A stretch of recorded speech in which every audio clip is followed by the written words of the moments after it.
Good morning students. അപ്പോൾ നമുക്ക് നമ്മുടെ നെക്സ്റ്റ് ക്ലാസ്സിലോട്ട് പോകാം അല്ലേ.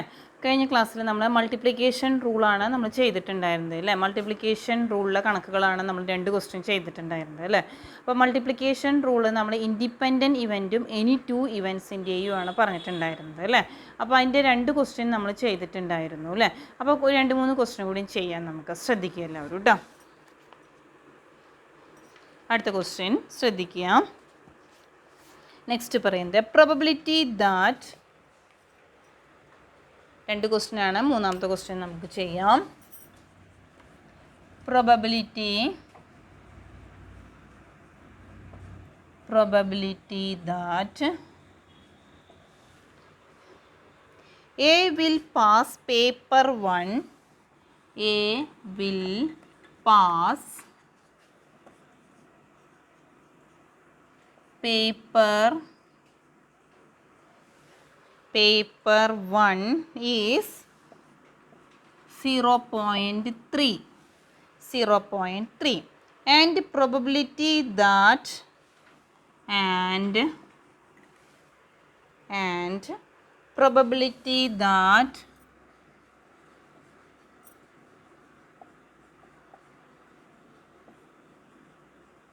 probability that he will pass paper 2 that he will pass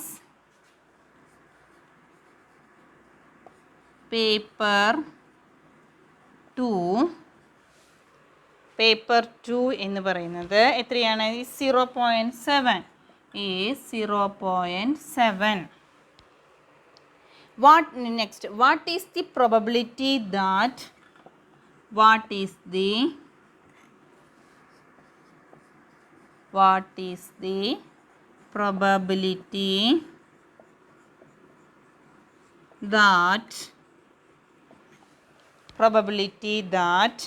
he will pass both the papers? He will pass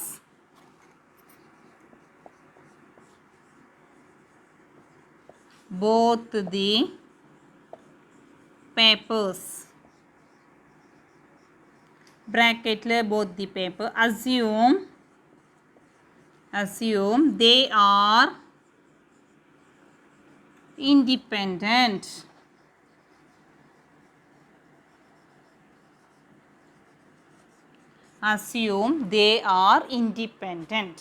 അപ്പം നമുക്കറിയാം independent ആകുമ്പോഴത്തെ സമവാക്യം നമുക്കറിയാം. P of A intersection B is equal to P of A into P of B അല്ലേ. അപ്പോൾ എന്താണ് സമവാക്യം? P of A intersection B എന്ന് പറഞ്ഞാൽ P of A into P of B ആണ് വരിക അല്ലേ. അപ്പോൾ P of A എന്ന് പറഞ്ഞാൽ ഇവിടെ എത്ര വന്നു എന്നാണ് പറയുന്നത്? പേപ്പർ 1 P of A ആയിട്ടും പേപ്പർ 2 P of B ആയിട്ട് കൊടുക്കുക അല്ലേ. അപ്പോൾ പേപ്പർ 1 എന്ന് പറയുന്നത് 0.3 ആണ് അല്ലേ. അപ്പോൾ നമുക്ക് എങ്ങനെ എഴുതാം? പേപ്പർ 1 എന്ന് പറയുന്നത് 0.3 അല്ലേ പറഞ്ഞിരിക്കുന്നത്. P of A എന്നുള്ളത് 0.3 കൊടുക്കുക. 0.7 എത്ര സ്ഥാനം നീക്കണം? 2 സ്ഥാനം. 0.21. ക്ലിയർ ആയി എന്ന് വിചാരിക്കുന്നു കേട്ടോ. ഇനി നെക്സ്റ്റ് ക്വസ്റ്റ്യനിലേക്ക് പോവാം. ശ്രദ്ധിക്കുക. അടുത്ത ക്വസ്റ്റ്യൻ എന്ന് പറയുന്നത് ദി പ്രോബബിലിറ്റി ദാറ്റ് നാലാമത്തെ question. The probability that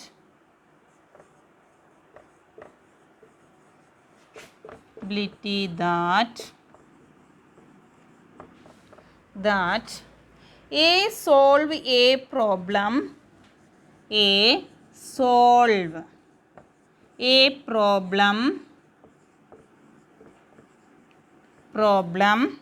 in statistics is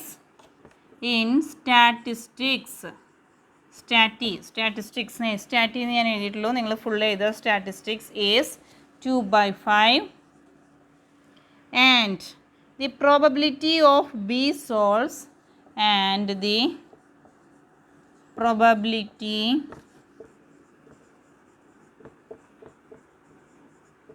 of B solve B solve. B എത്ര വരിക? Probability of B solve is 3/8. 3/8. A എന്ന് പറയുന്നത് 2/5, ബി എന്ന് പറയുന്നത് എത്ര വരും? 3/8 അല്ലേ? മനസ്സിലായി എന്ന് വിചാരിക്കുന്നു. Next, if they try independently and if they try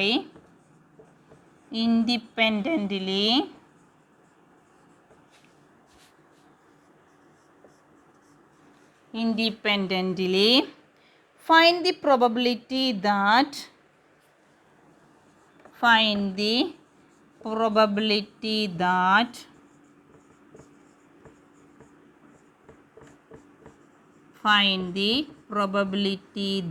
എന്തൊക്കെയാണ് നമ്മളോട് കാണാൻ പറഞ്ഞിരിക്കുന്നത്? ഫൈൻഡ് ദി പ്രോബബിലിറ്റി ദാറ്റ് നമ്മളോട് ചെയ്യാൻ പറഞ്ഞിരിക്കുന്നത്. ശ്രദ്ധിക്കുക.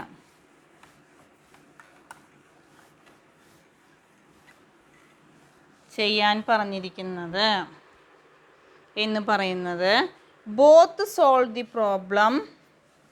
എ എന്ന് പറഞ്ഞ് ബോത്ത് സോൾവ് ദി പ്രോബ്ലം.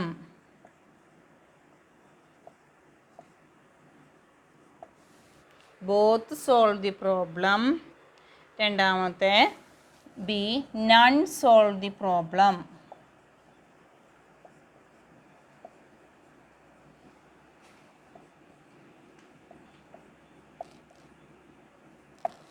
ശ്രദ്ധിക്കുക കേട്ടോ, വായിച്ചിട്ട് പറയാം. ശ്രദ്ധിക്കുക. The probability that A solve a problem in സ്റ്റാറ്റി എന്ന് പറയുന്നത് 2/5. എ എന്ന് പറയുന്നത് 2/5, B 3/8. If they try independent ആയിട്ടാണ് ട്രൈ ചെയ്യുന്നത്. Find the probability that both the solve the problem. നൺസ് ആരും ചെയ്യാത്ത അവസ്ഥയും രണ്ടുപേരും ചെയ്യുന്ന അവസ്ഥയും തമ്മിലുള്ളതാണ് നമ്മളോട് കാണാൻ പറഞ്ഞിരിക്കുന്നത്. അപ്പം നമ്മൾ ആദ്യം എന്ത് ചെയ്യണം എന്ന് ചോദിച്ചു കഴിഞ്ഞാൽ പി ഓഫ് എ എന്ന് പറഞ്ഞാൽ നമുക്കറിയാം എത്രയാ? പി ഓഫ് എ നമുക്ക് പറയാം എത്രയാ? 2/5.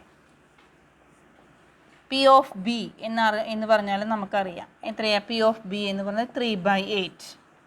ഇനി നൺ സോൾവ് ദി പ്രോബ്ലം പറയാം. നൺ എന്ന് പറഞ്ഞാൽ ഞാൻ പറഞ്ഞിട്ടുണ്ടായിരുന്നു അറ്റ്ലീസ്റ്റ് എന്ന് പറഞ്ഞാൽ അറ്റ്ലീസ്റ്റ് എന്നുള്ള അർത്ഥമാണ് 1 - p ആണെന്ന് പറഞ്ഞു തന്നിട്ടുണ്ടായിരുന്നു അല്ലേ? അപ്പോൾ പി ഓഫ് എ ഡാഷ് എന്നാണ് നൺ എന്നുള്ളതിന് നമ്മൾ ഉദ്ദേശിക്കുന്നത്. അപ്പോൾ പി ഓഫ് എ ഡാഷ് എന്ന് പറയുന്നത് 1 - 2/5. അപ്പോൾ എത്ര വന്നു? 5 - 2 that is equal to 3/5. None solve the problem 3/5. ഇനി P of B dash, B inverse എന്ന് പറയുന്നത് എത്രയാണ് വരിക? നൺ സോൾവ് ദി പ്രോബ്ലം ആണ് വരുന്നത് 1 - 3/8. അപ്പോൾ 8 എടുത്തു. 8 - 3 5/8. നണ്ണ് വരുന്നിടത്ത് 3/5ഉം 5/8ഉം ആണ് വരിക. ഇനി നമ്മൾ ആദ്യത്തെ കണ്ടീഷൻ ചെയ്യുക. Both solve the problem. P of both solve the problem പറഞ്ഞിട്ട് P of A intersection B, P of A into P of B. അപ്പം 2/5 ഇൻറ്റു 3/8. 2 4 അല്ലേ? 4 2 8 അപ്പം 3/20. ഇനി 2 നൺ സോൾവ് ദി പ്രോബ്ലം പറഞ്ഞിട്ടുണ്ട് അല്ലേ? P of none solve the problem does not solve. അപ്പോൾ പറഞ്ഞു കഴിഞ്ഞാൽ നമുക്ക് എത്രയ്ക്ക് കിട്ടിയത്? 3/5ഉം പിന്നെ എത്ര? 5/8ഉം. ഇത് പറഞ്ഞാൽ P of A intersection B equal to 3/5 into 5/8. 5ഉം 5ഉം പോയി. അപ്പോൾ ആൻസർ 3/8. 3/8. ക്ലിയർ ആയി എന്ന് വിചാരിക്കുന്നു കേട്ടോ. ഇങ്ങനെയാണത് ചെയ്യേണ്ടത്. അപ്പോൾ നമ്മൾ 4 ക്വസ്റ്റ്യൻസ് മൾട്ടിപ്ലിക്കേഷൻ തിയറത്തിൻ്റെ 4 ക്വസ്റ്റ്യൻസ് ചെയ്തു. ഇനി നിങ്ങൾ എക്സ്ട്രാ ഇനി ക്വസ്റ്റ്യൻസ് വേണമെങ്കിൽ ടെക്സ്റ്റ് ബുക്കിലുണ്ട്, അത് നോക്കിയിട്ട് ചോദിക്കുക. കിട്ടാത്തത് വരികയാണെങ്കിൽ ചോദിക്കുക കേട്ടോ. അപ്പോൾ അത് പറഞ്ഞു തരുന്നതാണ്. ഇനി നമ്മൾ അടുത്തത് പറയാൻ പോകുന്നത് ഒരു തിയറം കൂടിയാണ് നമുക്ക് നെക്സ്റ്റ് എടുക്കാനുള്ളത്. ശ്രദ്ധിക്കുക. നെക്സ്റ്റ് ഞാൻ പറയാൻ പോകുന്നത് നിങ്ങൾ മൾട്ടിപ്ലിക്കേഷൻ തിയറത്തിൻ്റെയും അതേമാതിരി തന്നെ രണ്ടിൻ്റെയും ഇതുണ്ട്, എന്താ പറയുക, കണക്കുകളുണ്ട്. കണക്കുകൾ എക്സ്ട്രാ വേണ്ടത്ര ചെയ്തു നോക്കുക. സംശയം വരികയാണെങ്കിൽ ചോദിക്കുക.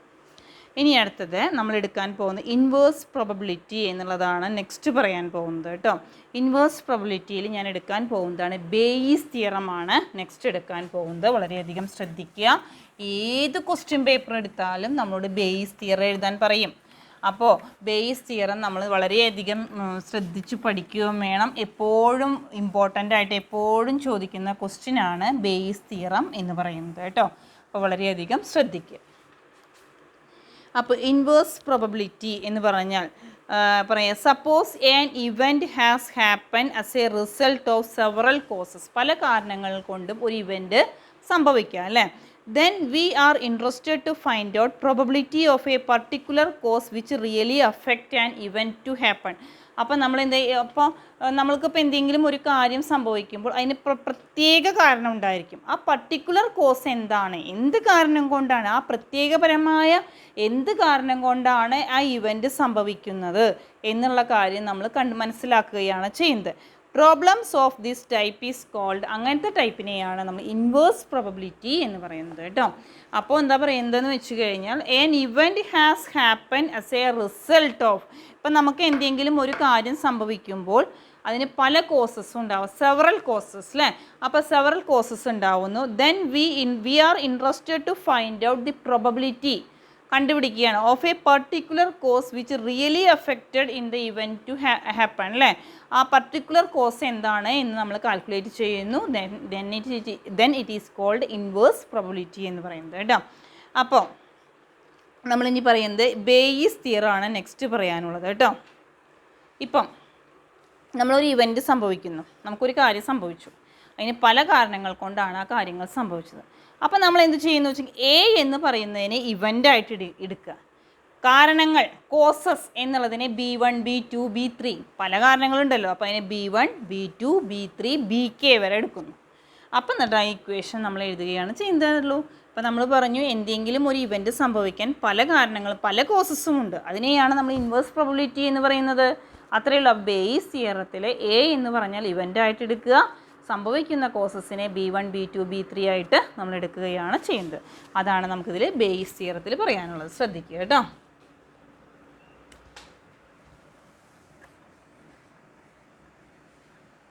Base theorem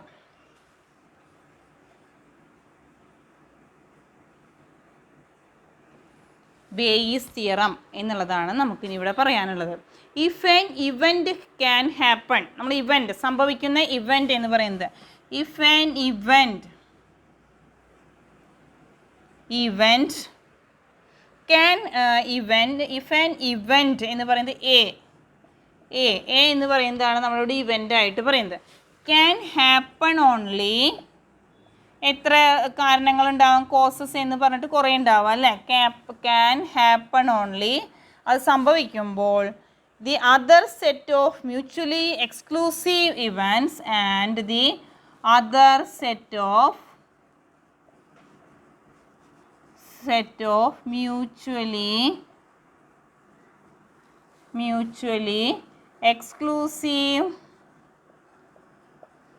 mutually exclusive events അല്ലേ. അപ്പോൾ എന്താ അവിടെ പറയുന്നതെന്ന് വെച്ച് കഴിഞ്ഞാൽ ശ്രദ്ധിക്കുക നിങ്ങൾ. ഇഫ് ആൻ ഇവൻറ്റ് എന്ന് പറയുന്നത് നമ്മൾ എ എടുക്കുന്നു അല്ലേ.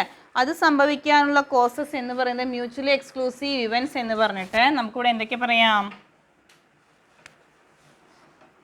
B1 B2 B3 കുത്ത് BK അല്ലേ. BK ഇത്ര ഇവൻറ്റ്സ് കോസസ് ഉണ്ടാവുക അല്ലേ. ദെൻ നമുക്ക് എന്ത് എഴുതാം, probability P of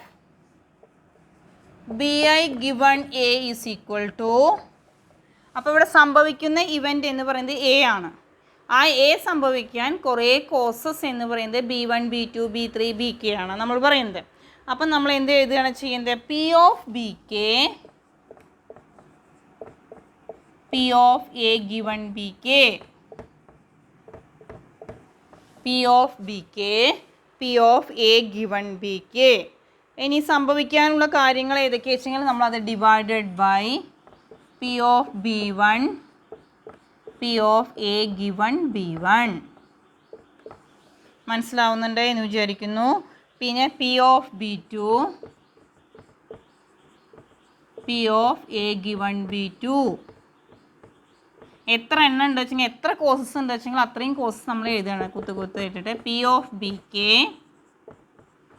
P of A given B K. എത്ര കാരണങ്ങളുണ്ടെങ്കിൽ അത്രയും കാരണങ്ങൾ നമ്മൾ കുത്തിട്ടിട്ട് എഴുതുകയാണ് വേണ്ടത് കേട്ടോ. അപ്പോൾ P of B I given A, P of B I given A is equal to എന്താണ്? P of B K, P of A given B K divided by P of B one, P of A given B one, P of B two, P of A given B two extra, B of B K, P of A given B K. ഇതാണ് നമുക്ക് base തിയറത്തിൽ പറയാനുള്ളത്. അപ്പോൾ ഈ theorem എപ്പോഴും എക്സാമിന് ചോദിക്കുന്ന ഒന്നാണ് കേട്ടോ. അപ്പോൾ ഇൻവേഴ്സ് പ്രോബബിലിറ്റിയാണ് നമ്മളിതിൽ പറയുന്നത്. അപ്പോൾ ആദ്യം base theorem A can happen, A ആണ് ഇവിടെ സംഭവിക്കുന്നത്. അതിനുള്ള കോസസ് ആയിട്ട് പറയുന്നത് എന്താണ്? അതർ മ്യൂച്വലി എക്സ്ക്ലൂസീവ് ഇവൻറ്റ്സ് ആയിട്ട് നമ്മൾ പറയുന്നത് ഏതൊക്കെയാണ്? B one, B two, B three, B K, അങ്ങനത്തെ കാര്യങ്ങളാണ് അതർ മ്യൂച്വലി എക്സ്ക്ലൂസീവ് ഇവൻറ്റ്സ് ആയിട്ട് പറയുന്നത്. Then P of B I given A എന്ന് പറഞ്ഞാൽ P of B K, P of A given B K, P of B one A given B one, P of B two A given B two, P of B K A given B K. അപ്പോൾ ഇത് നന്നായിട്ട് മനസ്സിലാക്കുക, നന്നായിട്ട് പഠിക്കുക. എപ്പോഴും എക്സാമിന് ചോദിക്കുന്ന ഒന്നാണിത് കേട്ടോ. ഇതിൻ്റെ ഒരു കണക്ക് നമുക്ക് ചെയ്യാം.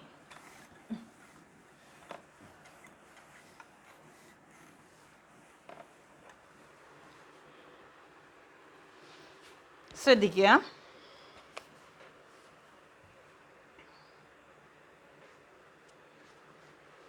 There are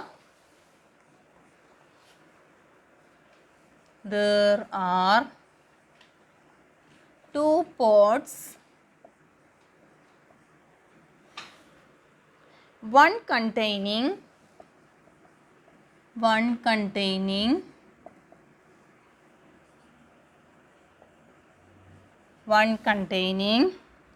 5 white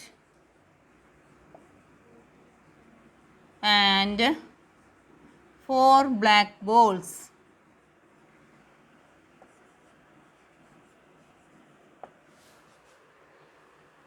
And the other containing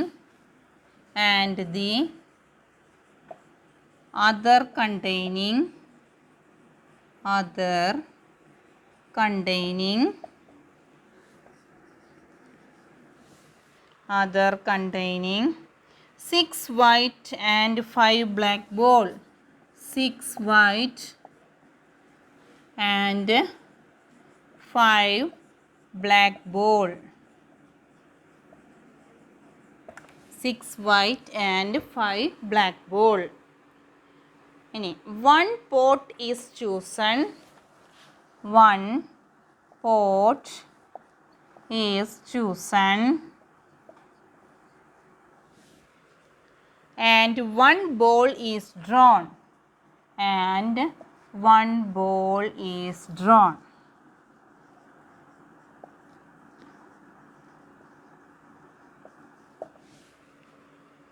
If it is white,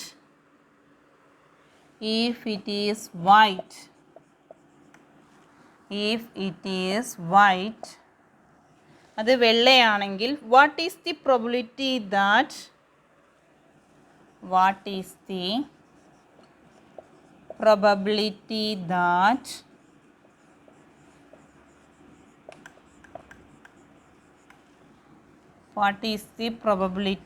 that the pot selected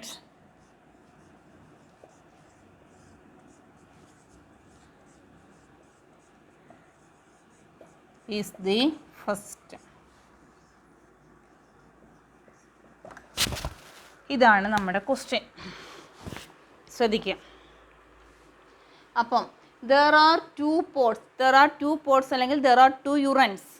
One containing ഒന്നിലെ 5 white and 4 black ball. ഒരു യുറനിൽ അല്ലെങ്കിൽ ഒരു പോട്ടിൽ 5 white and 4 black ball ആണുള്ളത് അല്ലേ. ആൻഡ് ദി അതർ കണ്ടെയ്നിങ് മറ്റേ യുറനിൽ എങ്ങനെയുള്ളത് അല്ലെങ്കിൽ പോട്ടിൽ എങ്ങനെയുള്ളത് 6 white and 5 black ball ആണുള്ളത്. അപ്പോൾ ഒന്നിൽ 11 എണ്ണം, മറ്റേതിൽ എത്ര 5 4 9 എണ്ണമാണുള്ളത്. 1 pot is chosen, 1 urine is chosen. നമ്മൾ അതിൽ ഒന്നാണ് സെലക്ട് ചെയ്യുന്നത്. 1 ball is drawn, അതിൽ ഒരു ബോളാണ്, ഒരു പോട്ട് ഒന്ന് നമ്മൾ സെലക്ട് ചെയ്യുകയും അതിൽ നിന്ന് ഒരു ബോളാണ് നമ്മൾ ഡ്രോ ചെയ്യുന്നത്. ഇഫ് ഇറ്റ് ഈസ് വൈറ്റ്, നമ്മൾ സെലക്ട് ചെയ്യുന്നത് വെള്ളയാണ്.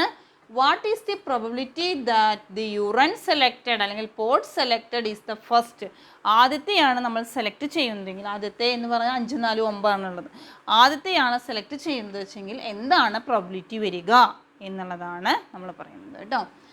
അപ്പോൾ ശ്രദ്ധിക്കുക, നമ്മളിവിടെ എങ്ങനെയൊക്കെയാണ് ഇതിൽ എഴുതേണ്ടത് എന്നുള്ളതാണ് നമുക്കിവിടെ ശ്രദ്ധിക്കാനുള്ളത്. നോക്കുക, കണക്ക് മനസ്സിലായിട്ടുണ്ടാവും എന്ന് വിചാരിക്കുന്നു. ഞാൻ മായ്ക്കുകയാണ് കണക്ക്.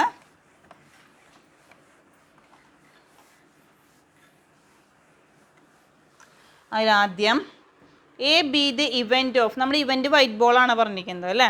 അപ്പോൾ let A be the event of drawing white ball. Let A be the event of drawing white ball. A എന്ന് പറഞ്ഞാൽ ഇവൻറ്റ് അല്ലേ, drawing white ball. Then B1 എന്ന് പറഞ്ഞാൽ ഫസ്റ്റ് റൺ, പിന്നെ രണ്ടാമത്തെ സെക്കൻഡ് റൺ എന്ന് പറയുന്നത് B2 ആയിട്ട് നമുക്ക് എടുക്കാം അല്ലേ. അപ്പോൾ നോക്കൂ, ആദ്യത്തെ P of B1, let B1 എന്ന് പറഞ്ഞാൽ എന്താണ്? ഈ B the event of choosing, B the event of, രണ്ട് കാര്യങ്ങളാണ് പറയുന്നത്. ഇവൻറ്റ് ഓഫ് ചൂസിങ്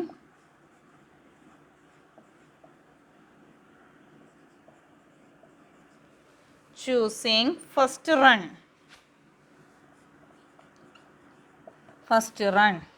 അപ്പോൾ P of B1 എന്ന് പറഞ്ഞാൽ പ്രോബിലിറ്റി 1/2. 2 പോട്ടല്ലേ, അപ്പോൾ കിട്ടാനുള്ള ചാൻസ് 2 എണ്ണം, അതിലൊരെണ്ണമാണ് നമ്മൾ സെലക്ട് ചെയ്യുന്നത്, അപ്പോൾ 1/2.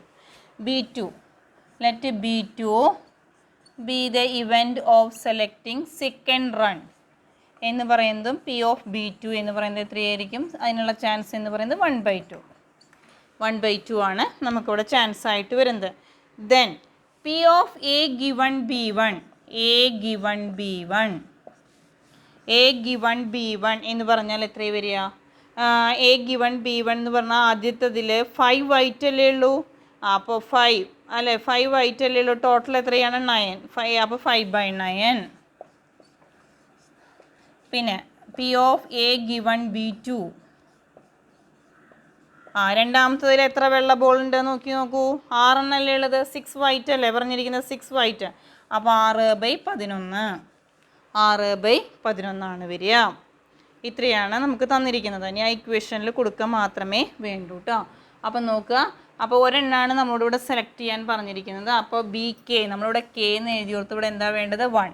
P of B1, P of A given B1, പിന്നെ P of B1, P of A given B1, P of B2, A given B2. 2 റണ്ണാണുള്ളത്. അതിൽ നമ്മളോട് സെലക്ട് ചെയ്യാൻ പറഞ്ഞിരിക്കുന്നത് ഒരെണ്ണമാണ്. അപ്പോൾ അത് കാരണം കൊണ്ട് 1 നമ്മൾ മുകളിൽ കൊടുത്തു. P of B1, P of A given B1 divided by P of B1, A given B1, P of B2, A given B2. മനസ്സിലായിണ്ടാവും എന്ന് വിചാരിക്കുന്നു. ഇനി നമ്മൾ അതിൻ്റെ വാല്യൂസ് അവിടെ കൊടുക്കുക.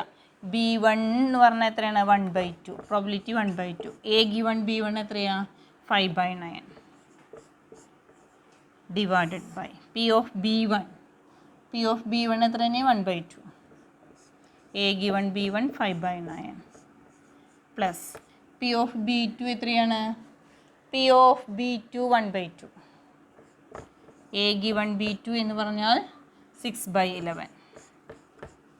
അപ്പം ഇൻറ്റു ചെയ്തോളൂ. 5/18 ഡിവൈഡഡ് ബൈ 5/18 18 പ്ലസ് 6/22.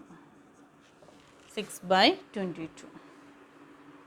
5/18 പ്ലസ് 6/22. ഇനി അതെങ്ങനെ കണ്ടുപിടിക്കാൻ അറിയില്ലേ നിങ്ങൾക്ക്?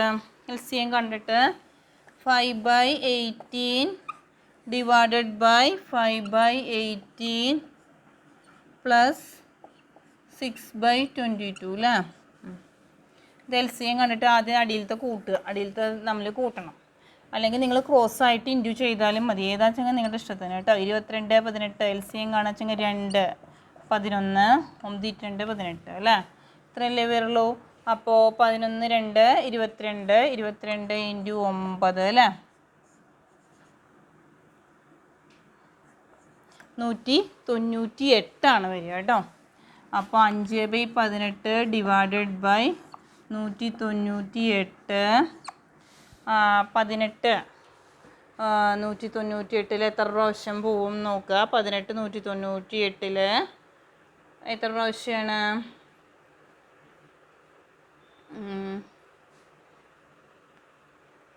22 18 എത്ര പ്രാവശ്യം പോവും? 197. ഡിവിഷൻ നിങ്ങൾ ചെയ്ത് നോക്കുക കേട്ടോ, ഡിവിഷൻസ് കാണുക. അപ്പം നമുക്കിവിടെ ആൻസർ കിട്ടുക 109 കിട്ടും. രണ്ടും കൂടി കൂട്ടുമ്പോൾ ഇതിൻ്റെ ഡിവിഷൻ കണ്ടിട്ട് ചെയ്യുക. LC എടുത്തിട്ട് ചെയ്യുമ്പോൾ നമുക്ക് 109 ഡിവൈഡഡ് ബൈ 198 കിട്ടുക അല്ലേ. ഇങ്ങനെ കിട്ടിക്കഴിഞ്ഞാൽ പിന്നെ നമ്മൾ എന്ത് ചെയ്യുക? അതിനെ ചെയ്യുമ്പോൾ ക്രോസ് മൾട്ടിപ്ലൈ ചെയ്യുകയാണ് ചെയ്യുക. അതിനെ തിരിച്ചിട്ട് ഗുണിക്കുക, വിൽക്രമം എഴുതുക. 198 ഡിവൈഡഡ് ബൈ 109. അപ്പം നമ്മളെന്ത് ചെയ്യും? ഇതിനെ ചെറുതാക്കുമ്പോൾ 55 ഡിവൈഡഡ് ബൈ 109 ഇതിൻ്റെ ആൻസറായിട്ട് വരിക. 18 11 പ്രാവശ്യമാണ് പോകുന്നത് അല്ലേ. 15 55 ഡിവൈഡഡ് ബൈ 109. ഇങ്ങനെയാണ് നമ്മൾ ബേസ് തിയറപ്രകാരം കണക്കുകൾ ചെയ്യുന്നത് കേട്ടോ. അപ്പോൾ ഇത് മനസ്സിലായിട്ടുണ്ടാവും എന്ന് വിചാരിക്കുന്നു. ഒരു ക്വസ്റ്റ്യൻ നമ്മൾ ചെയ്ത് കഴിഞ്ഞു. നെക്സ്റ്റ് ക്വസ്റ്റ്യൻ ചെയ്യാം കേട്ടോ. ശ്രദ്ധിക്കുക എല്ലാവരും. The probability that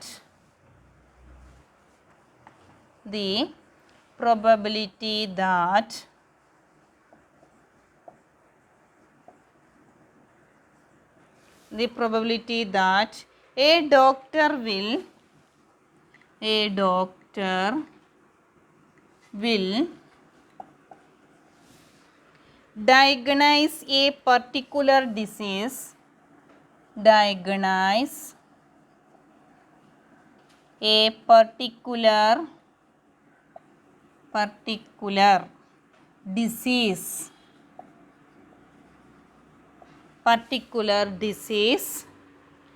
correctly is correct ആയിട്ട് എത്രയാണ്? 0.6 എന്ന് പറഞ്ഞിട്ടുണ്ട്. Next, the probability that a patient will die, the probability that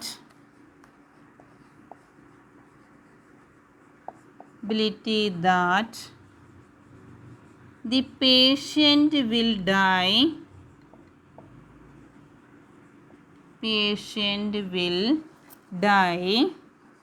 എങ്ങനെയാണ്? പേഷ്യൻ്റ് ഡൈ ചെയ്യുന്നത് എത്രത്തോളമാണ് പറഞ്ഞിരിക്കുന്നത്? will die by his treatment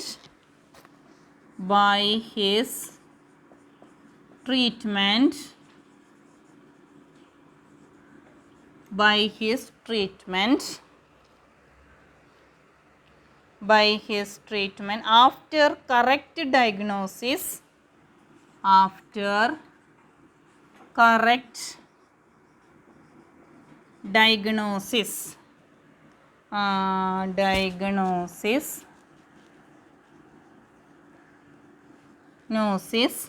is 0.4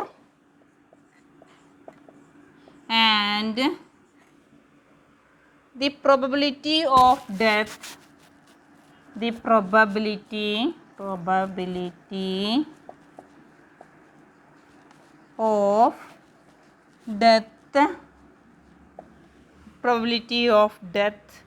by wrong diagnosis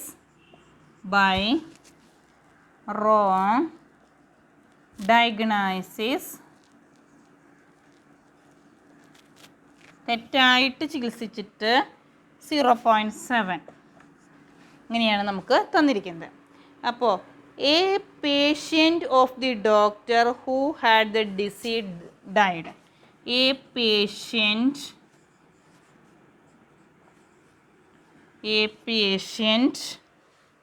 of the doctor who had the disease the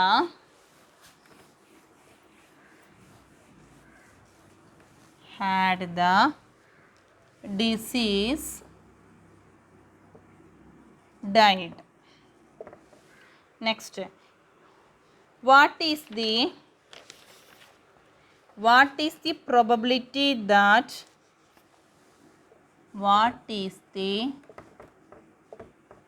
probability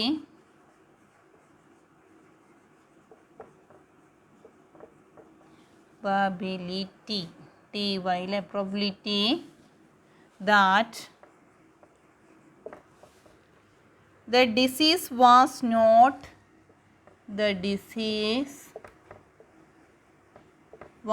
not correctly diagnosed.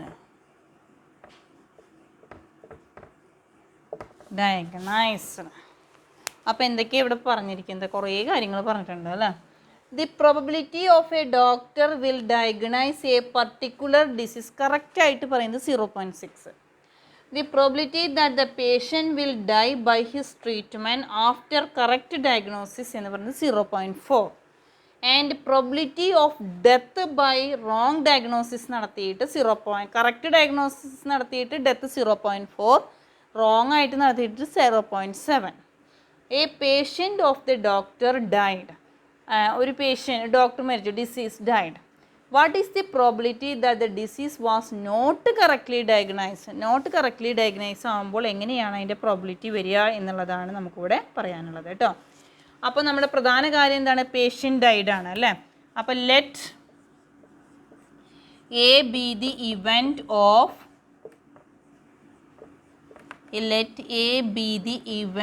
Of patient died.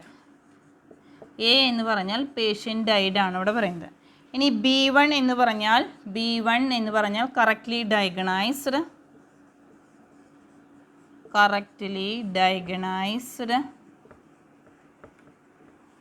B2 എന്ന് പറഞ്ഞാലോ not correctly